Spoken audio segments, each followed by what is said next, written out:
We are for people. Why? Because God is for people. I spent 6 months in the Philippines on a missions trip, and I talked to a pastor there who had been there for over 30 years. What would you have done differently? We are for families, we're for singles, we're for couples, we're for young, we're for old, we're for red, yellow, black, and white people. We're for all people because God is for people.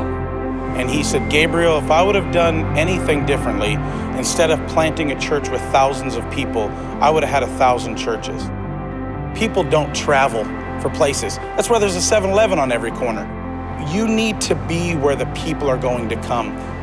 It is biblical to plant churches places, right? And so when I heard about Greenbrier, I was so excited that a church in our area are really planting churches. And wherever you are in your relationship with God, we want you to take the next step. You know, I would just encourage people to really take that step of faith. And there are so many people in this area that need to be loved on, and they need to see the love of Christ. We haven't been going to Liberty very long, but what I see at Liberty is like what I haven't seen at a church before.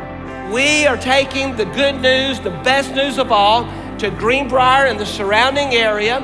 We need a core group of people to send out as missionaries.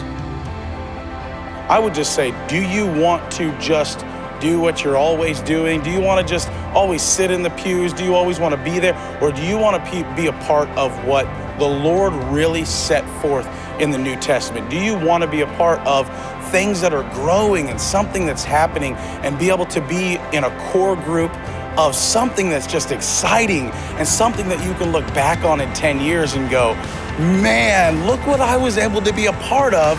Or do you want to just sit at the church and go, oh, that's awesome that those people got to be a part of it? I know what I want to do. I'm telling you, there's probably no better joy than being a part of something that's coming up from the ground and watching it grow.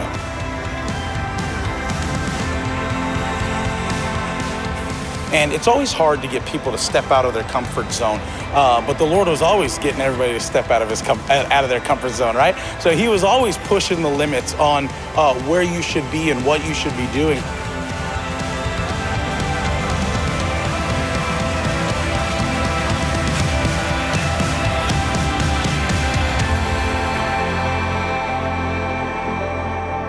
I literally have visions of being able to walk this Greenbrier campus on the Sunday morning and get to know people and shake their hands. And yeah, it's a little nerve-wracking. I don't want to be a guy that's just sitting in the pew while everybody's walking around. I want to be that guy walking around making people feel loved. So it's a little bit scary to get people to step out of their comfort zone, but there's nothing more rewarding than being able to build new friendships and seeing lives changed through that kind of stuff.